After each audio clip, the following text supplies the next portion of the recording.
Le sapin de Noël apparaît au XIIIe siècle dans nos églises en France à l'occasion des mystères qui sont des pièces de théâtre qui étaient jouées dans les églises à ce moment-là, des fêtes de fin d'année.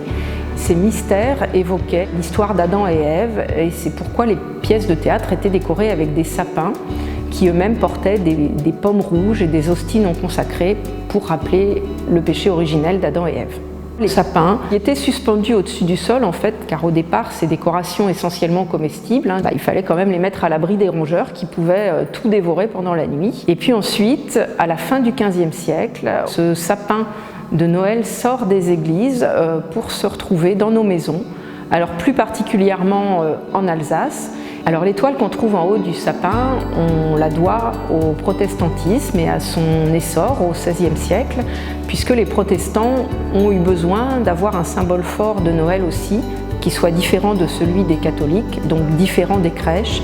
Et cette étoile, elle symbolise en fait l'étoile qui guida les rois mages à Bethléem.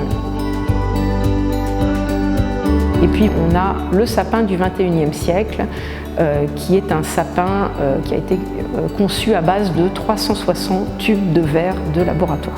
C'est Verart qui a conçu ce sapin, donc c'est une entreprise qui se trouve en Indre-et-Loire, qui est spécialiste du verre de laboratoire, mais qui a aussi ouvert un département design qui lui permet de concevoir ce type d'objet remarquable.